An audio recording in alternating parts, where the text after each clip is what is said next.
Alright, welcome back, ladies and gentlemen. It's your boy Razor from RazorTube coming at you with another video about, you guessed it, if you could tell by these sick, dead patients, we're going to be talking about sickness.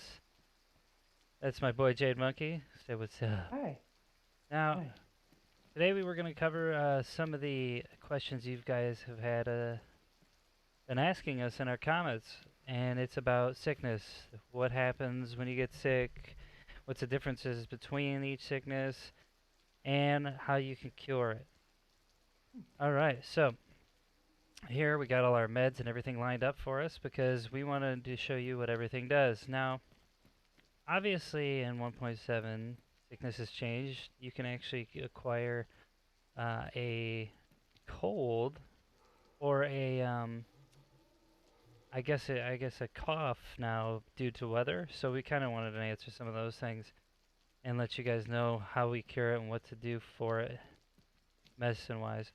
So if you look at here, and I'm not cold yet, I'm waiting for Jade Monkey to get sick because that's why he's running around undressed like a heathen.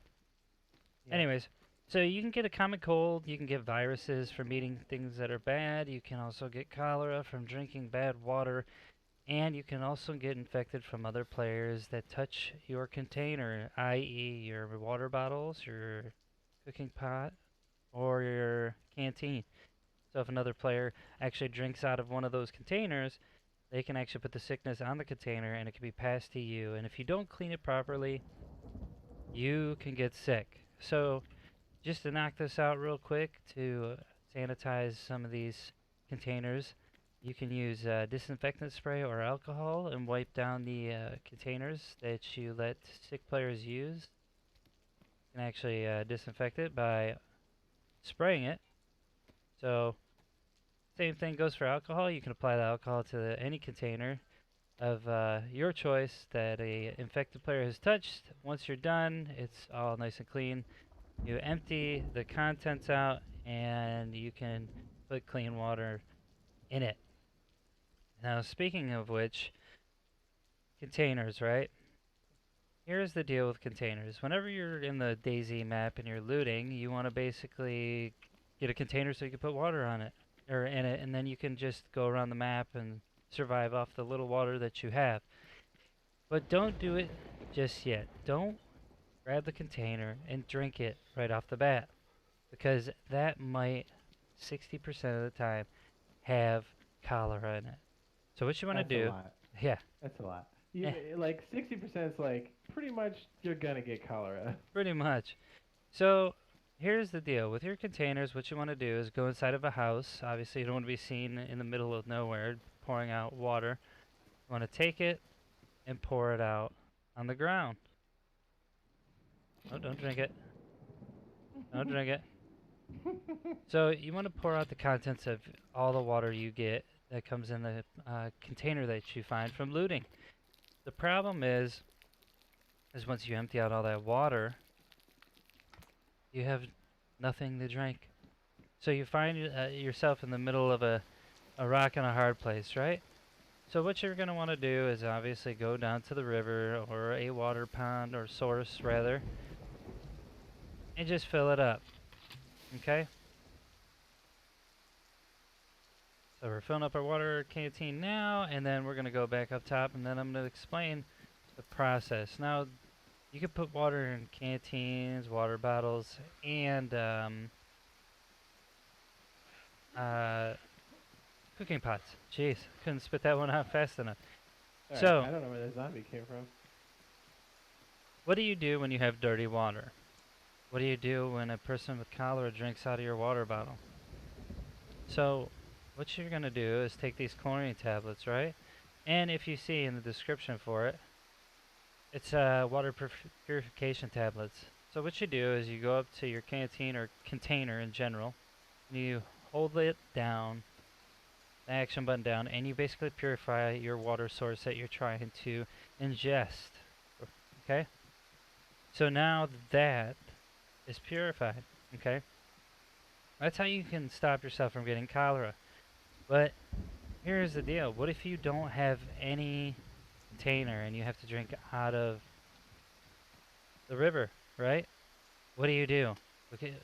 Well, A, I could tell you right now from experience, it's not worth it. And Never. B, if you do it, what is used to cure it? Well, I have the answer for you right here. And it is the tetracycline pills, okay? So if you get cholera, just like Jane Monkey, I How, think he has it, right? how do you know if you have cholera? I was just getting to that. Oh, sorry. I got a cold. I Oh. have like a cold. So if you get cholera on the bottom right-hand corner of your screen, you're going to notice a little icon pop up, and it looks like a mini bacteria. Once you see that you have that, you're going to start to develop symptoms, like he'll be puking and stuff like that. And then you would go up to the said sick person or yourself, and you can apply the tetracycline to that person, and it will essentially cure their sickness. Now, don't stack these pills, obviously, in the beginning, because e- even if you stack them, it doesn't make the effect happen faster. This is just a survival real life simulator.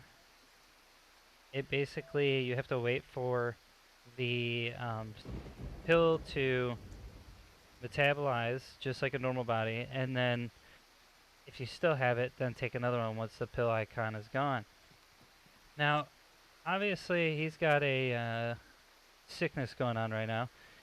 And if you get a sickness like sneezing or you have symptoms like a cough and whatnot, you need codeine pills. Now, just remember this as a quick tip in medicine. What I learned is cough equals codeine. Okay? So, what you would do if they're coughing like this or you're coughing, you're going to apply the meds just like so. Once that metabolizes, you should be able to be in the clear then. That's if I put warm clothes back on Yeah, and I yeah, wring out my clothes. yeah, exactly. That's Now, we do have a lot of medicines here, and they all do different things. So, tetracycline uh, cures cholera. You got your codeine that gets rid of your cough or your normal cold. Then you have your charcoal tablets. It's for when you eat or drink something bad, you take these. So that means bad meat, rotten meat.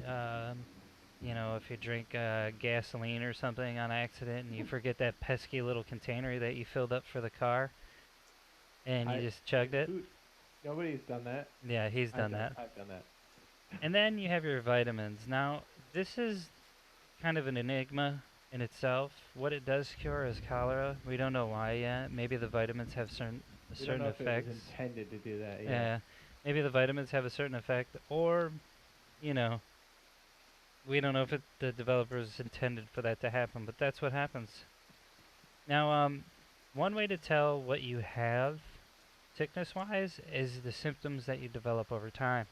So, say Jane Monkey's sitting here and he starts to develop a cough and whatnot, then I can start trying to cure him based off of his symptoms. I mean, sometimes not every medicine is going to work, but you should probably want one of everything in your little handy medicine bag as you traverse DayZ. It's always helpful to have that. And then we have, your obvious first aid pouch that basically will kill or cure like wounds and cleaning and whatnot. And then, okay, so to kind of go into the first aid portion of this, we talked about the medicine, but what does the first aid ailments do for you? The first aid pouch, obviously, you can uh, get your wounds with it and whatnot. And then I think Jade has on them some saline bags. If you could drop those. Okay, perfect. There's one right. It's an IV. Sorry. Okay, There might be one in the car. I think in the trunk. okay. Yeah, it's in the trunk. So, what happens when you start to lose blood in this game? Well, I could tell you. A, you panic, and B, you try to find the quickest way to heal yourself because you don't want to lose all that loot after hours of just scavenging. So what you could do to help yourself. Now there's two things. When you get cut, obviously you're bleeding and you lose health over time. So what can you do is you could stop the bleeding by bandaging yourself. And say you know, your health is at half, okay? Or your blood rather. And you're like, oh, what do I do? Well, you get an IV starting kit, right? And a saline bag, and you can apply that to yourself, and then your blood will start to regenerate, right? Now, you'll know you're losing blood, obviously, when you see the gray screen or your vision starts getting a little blurry and whatnot. But when you do the saline bag, you'll replenish your blood reserves really quickly. Now, how you can tell you're replenishing it is there's the little chevrons that appear above your little blood drop on the bottom right hand corner of the screen. Those chevrons indicate how fast your blood is regenerating. If you got one, it's going slow. You got two, it's kind of going at a medium pace. And if you got three, you're regenerating quickly. Now, there's also one more method in the IV starter kit realm that you can do. What is it? You could use a blood bag. What you could do is, say you're out with your friends and you're about to get in a big fight, you can take your own blood, put it in a bag, and when you get hurt, you can replenish your blood with a blood bag. But you need two items for this, okay? You need the IV starter kit and the blood bag.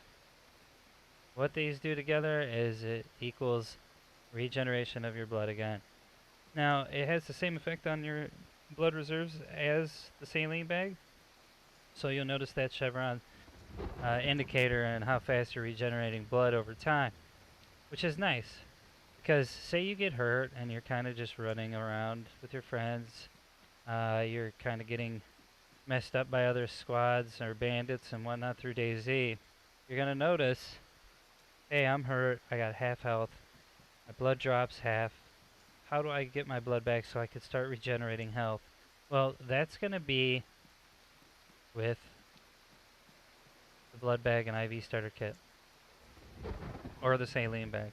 Those are the two things that attach to the IV starter kit that actually help you regenerate blood. Now, can you give blood to your other friends in the squad? Yes, you can. You can give blood to people in your squad, but you have to have a blood testing kit.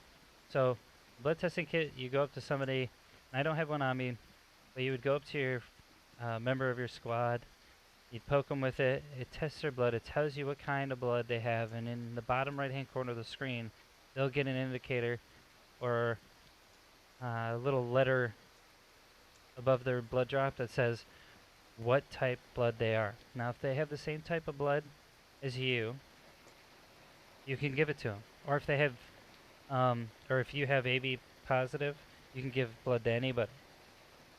But if you give them the wrong blood and they can't accept it, they're going to start to die, I think, from that blood. They'll get an infection from it. So you got to be careful when applying that blood bag to your fellow members in the squad. Hopefully, all this information, it was very useful to you guys. If you're new to the channel, drop a sub and a like. I appreciate you guys stopping by. This is Jade Monkey inside here. Yeah. How do I fix this? Did I? How do you fix this? Okay. Don't pull the pin on the grenade and hold it for too long. But hopefully all this information was useful. Make sure you guys stay healthy and know what you're looking at when it comes to sickness and DayZ. And I'll catch you in another video soon. Yeah. Later, guys. Bye.